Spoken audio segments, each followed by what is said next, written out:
Hello and welcome to the latest video on my top 1000 countdown, video 2 of the day.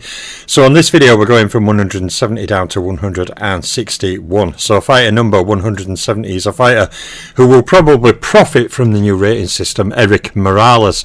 Now Erik Morales, what a fantastic fighter he was, multiweight champion. Beat 14 world champions, he fought 214 rounds against champions, and Erik Morales beat 3 Hall of Fame fighters, fighting 72 rounds against Hall of Famers overall. Now Erik Morales had a total of 26 fights against rated fighters, and he scored 36 knockouts, 21 knockouts in 3 rounds or less, and 3 knockouts in the first round. Now Erik Morales was top 10 rated himself as a fighter for 13 years, and he had the longest unbeaten run that ran to 41 fights. Now Morales was pound for pound rated for 5 years. He had 9 fights against pound for pounders, scoring 3 wins. He scored 3 wins against pound for pound top 3 fighters and 1 win against a pound for pound number 1 fighter. And Erik Morales' opposition fought rate comes in at 3 from 18, and his opposition beat rate was 2 from 13. So Morales in at 170, he had 23 fights against champions, including 15 wins, 8 losses, no draws with 6 knockouts. Morales had 7 fights against Hall of Famers, including 3 wins, 4 losses, no draws with 1 knockout. And he had a massive title fight record of 23 world title fights, including 18 wins, 5 losses, no draws, and 13 title defences. Morales is part of that club that I always celebrate, the modern Mexican multiweight champions. And, along with Morales, with Marquez, with Barrera, and all the others, Canelo Alvarez, Mexico actually has probably been one of the most successful countries in the last 25 years. The amount of fighters who've captured titles in multiple weights and gone on to have great careers and joined the Hall of Fame, as Canelo will join, as did Morales, Barrera and Marquez. I mean, the number of great Mexican multiweight champions is quite astonishing, really, when you think about it, and all credit to them. So, fighter number 169, is Wilfredo Gomez, another fighter who may benefit from the new ratings. Now, Wilfredo Gomez, beat 9 world champions. He fought 101 rounds against champions, and he beat 2 Hall of Fame fighters, fighting 38 rounds against Hall of Famers overall. Now Wilfredo Gomez had 19 fights against rated fighters, and he scored a staggering 42 knockouts from his wins, including 20 knockouts in 3 rounds or less and 4 knockouts in the first round. Now Wilfredo Gomez was top 10 rated for a total of 13 years, and he had the longest unbeaten run that ran to 33 fights. Now Gomez was pound for pound rated for 4 years. He had 4 fights against pound for pounders, scoring 2 wins. He scored 0 wins against pound for pound top 3 fighters and 0 wins against pound for pound number 1 fighters. And Wilfredo Gomez's opposition fought rate comes in at 2 from 18, and his opposition beat rate is 2 from 13. So Gomez had 12 fights against champions, including 9 wins, 3 losses, no draws with 6 knockouts. He had 4 fights against Hall of Famers, including 2 wins, 2 loss, no draw with 2 knockouts. And he had a massive title fight record, as Morales did, 23 world title fights, including 20 wins, 3 losses, no draws, and 17 title defences. Included in that was that phenomenal 18 straight knockout run in title fights at super bantamweight. Gomez was one of boxing's great pound for pound punchers. So from Wilfredo Gomez in 169 we go to 168, to a very underrated lightweight fighter called Ismael Laguna. Now Ismael Laguna beat 5 world champions. He fought 145 rounds against champions, and he beat 1 Hall of Fame fighter, fighting 90 rounds against Hall of Famers overall. Now Laguna had a total of 32 fights against rated fighters, and he scored 37 knockouts, 9 knockouts in 3 rounds or less, and 0 knockouts in the first round. Now Laguna was top 10 rated as a fighter for a total of 11 years, and he had the longest unbeaten run of 27 fights. Now Laguna was pound for pound rated in my all-time rankings for 6 years. He had 8 fights against pound for pound fighters, scoring 3 wins. He scored 1 win against a pound for pound top 3 fighter and 0 wins against pound for pound number 1 fighters. And Ismael Laguna's opposition fought rate comes in at 4 from 18, and his opposition beat rate was 3 from 13. So Laguna had 12 fights against champions. That included 5 wins, 6 losses, 1 draw with 3 knockouts. He had 8 fights against Hall of Famers, including 1 win, 6 loss, 1 draw with 4 knockouts. And Ismael Laguna had 7 world title fights, including 3 wins, 4 losses, no draws, and 1 title defence. So, onwards we go, okay, to fighter number 167 is former heavyweight champion Floyd Patterson, who not only during his time became the youngest heavyweight champion ever, he also became the first heavyweight to regain the world heavyweight title. So big kudos that to historical claims there. Of course, he will always have the record of being the first heavyweight to recapture the heavyweight title, but of course his record as youngest heavyweight champion is now usurped by Iron Mike Tyson. So Floyd Patterson beat 2 world champions. He fought 63 rounds against champions, and Patterson beat 2 Hall of Fame fighters, fighting 48 rounds against Hall of Famers overall. Now Patterson had a total of 27 fights against rated fighters, and he scored 40 knockouts, 13 knockouts in 3 rounds or less, and 3 knockouts in the first round. Now Floyd Patterson fought for a long time. He not only fought in the 50s, okay, he also fought through the 60s and even fought into the 70s. He had a longer career per span than what people realise. Now he was top 10 rated for a total of 18 years, so nearly 2 decades. Floyd Patterson was a top 10 rated heavyweight. Good morning again, Martin, again.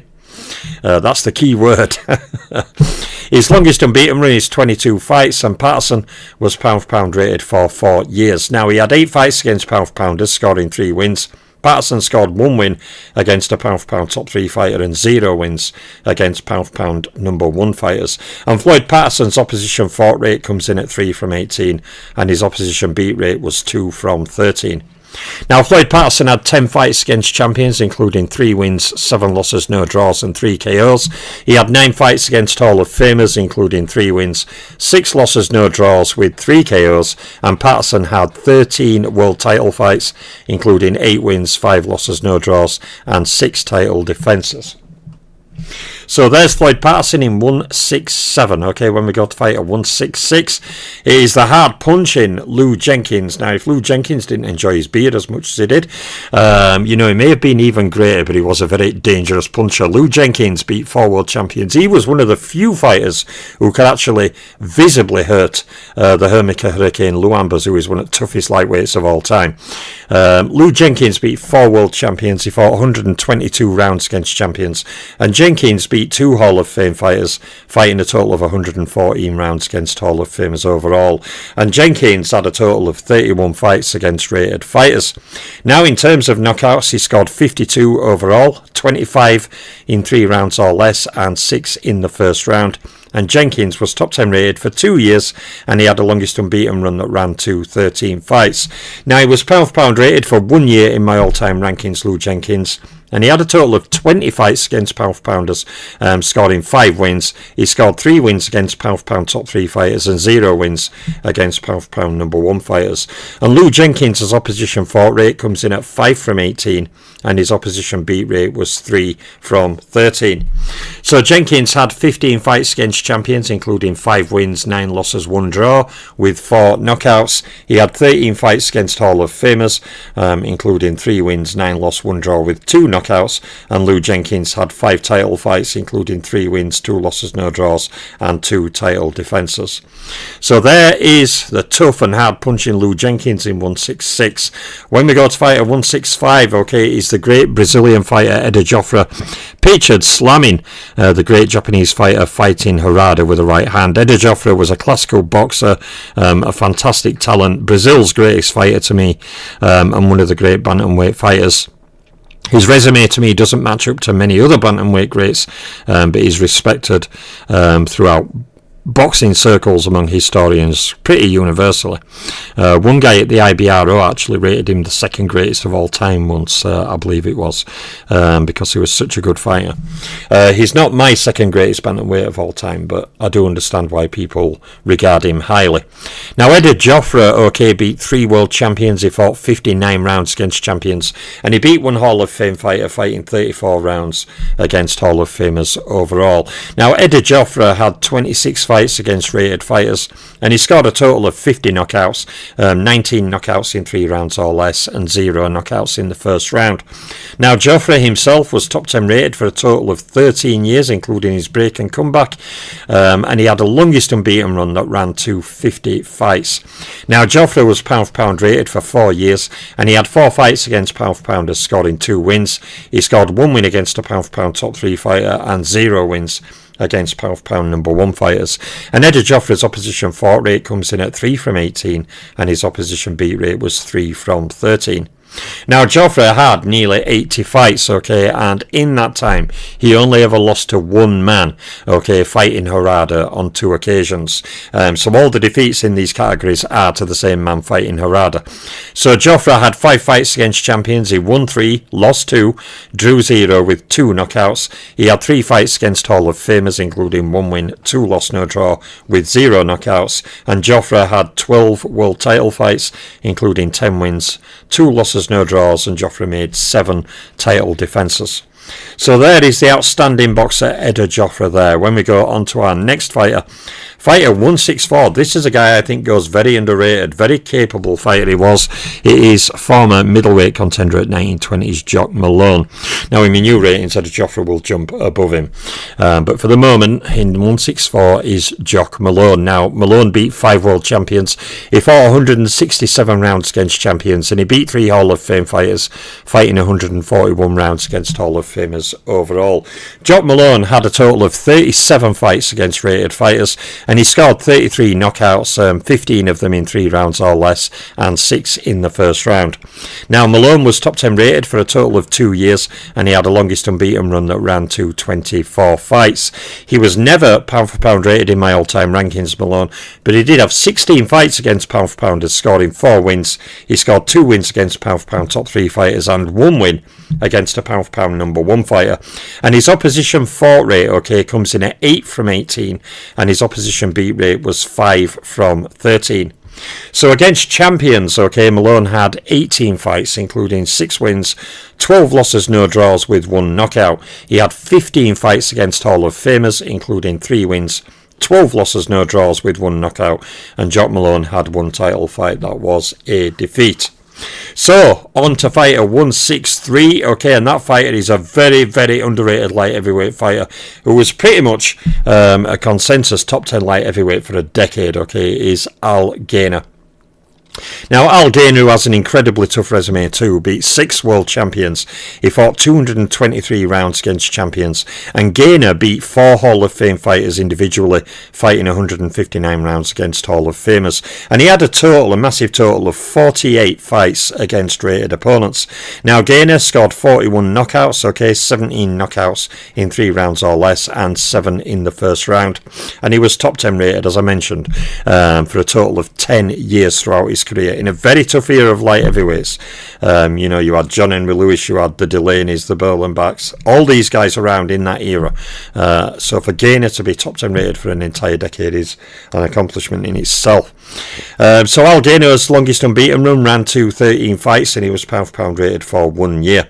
Now, Gainer had 17 fights against pound for pound fighters, including 5 wins. He scored 2 wins against pound for pound top 3 fighters and 1 win against a pound for pound number 1 fighter. And Al Gainer's opposition fought rate comes in at 6 from 18, and his opposition beat rate was 3 from 13.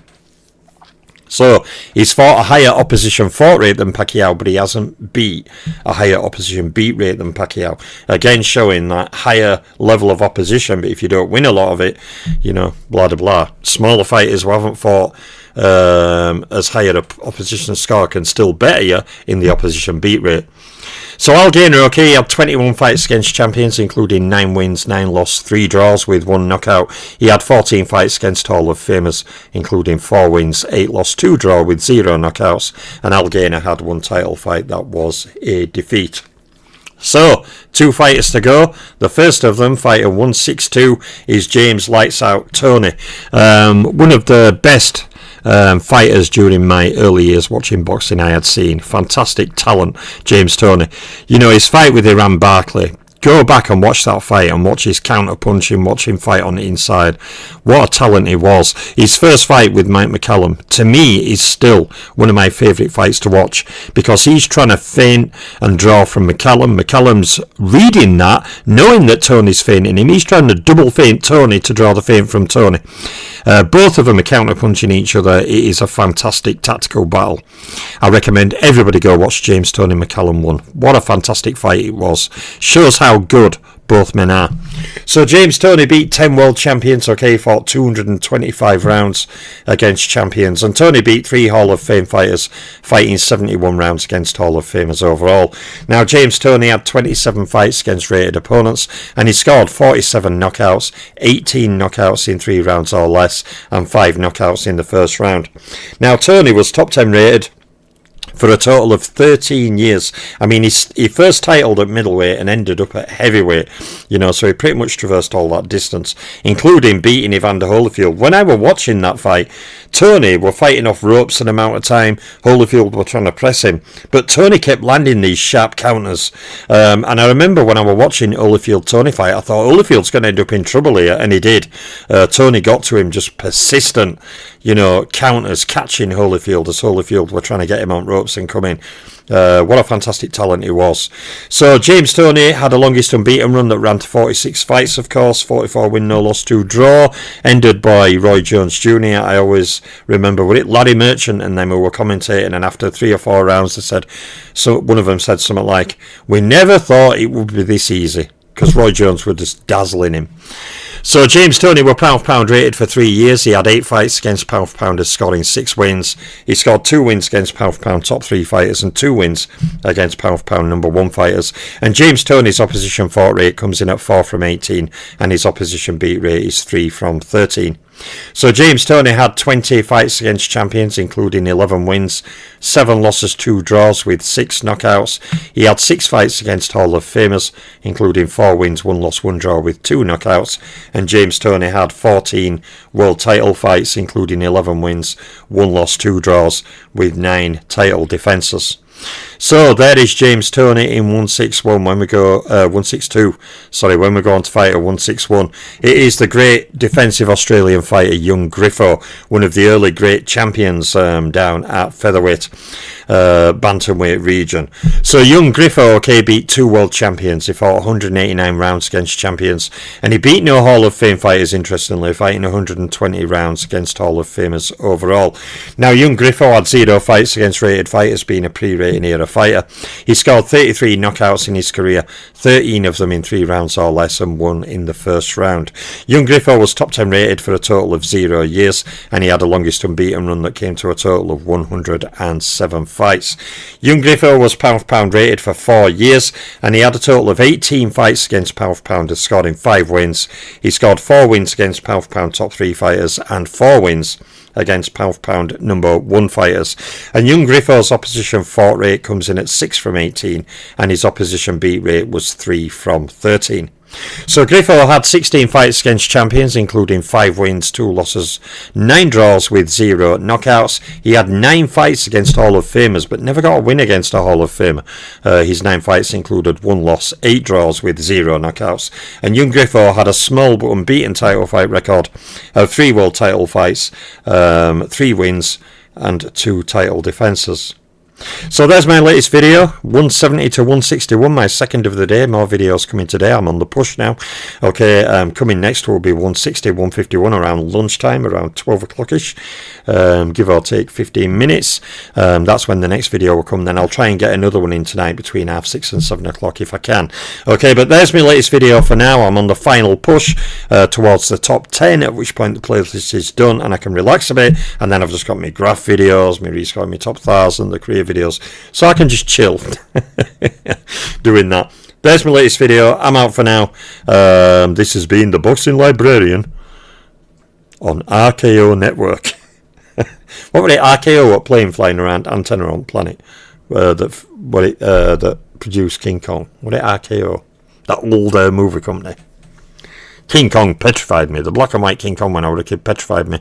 And then the 1970s King Kong absolutely has me in stitches, because I just cannot help but giggle at that. I'm a big King Kong fan, the storyline of King Kong. I'm a big fan, and I love Peter Jackson's version.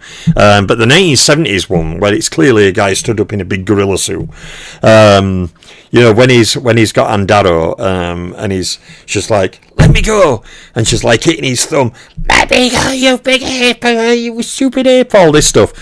There's a funny scene where she turns round and all you can see is her in his hand and Kong's teeth, and he's opening his mouth slightly going, yeah, because she's throwing a fanny, and then she goes, oh, did I lose my temper? Oh, you've won, giant sweet monkey. But the scene later where, is it Jeff Bridges, where he's talking to the military and that, he's saying, you don't seem to understand, there's a woman out there probably running from a life from some gigantic turned on ape. The whole film is full of one-liners that I just find comical. But yeah, the original King Kong is a classic movie, and it changed how many films were made. And it is one of boxing's, one of movies' great storylines. You know, beauty conquers the beast, and the beast looks upon beauty and realizes for the first time he doesn't kill. A lot of people don't understand that, from what I've read from the lore, in Peter Jackson's version, when Kong takes Andaro and he's at that place and he's moving her about in his arm and he's screeching and he's looking really angry, and she looks down and sees all bones, that's because Kong knows he's the last of his kind. Now, gorillas apparently can sense pheromones, so they give Kong females to try and satiate his need to reproduce. Kong knows he can't reproduce, so when he gets the females, he gets angry because he realises he can't produce and then brutally murders them, hence all the bones. But she stayed his hand by stabbing him in his finger, and it snapped him out of that thing, and then he had the people coming to get him, so grabbed her and jetted off. But her staying Kong's hand there meant that Kong became enamoured with her. Okay, first time he'd probably seen that behaviour, and he became enamoured with her, and from that point on, you know, he would die to protect her. He'd give anything to protect her, and I think it's one of Hollywood's great storylines, you know, that Kong would give his life to protect the female. You know, I think that's fantastic. But, you know, anyway, enough of my King Kong. Obviously, I love King Kong, the original and the Peter Jackson version. Fantastic story. I love that story. So anyway, back onto boxing. I've rabbited back King Kong. But yeah, if anybody's wanting a good laugh and a good chuckle, watch King Kong from the 1970s with Jeff Bridges. I mean, it is just comical. There's so many one-liners when he's fighting that big rubber snake. You can tell it's a big rubber snake. You know, like when you buy from a seafront store, them big long snakes. You can tell it's a guy in a suit wrestling with one of them.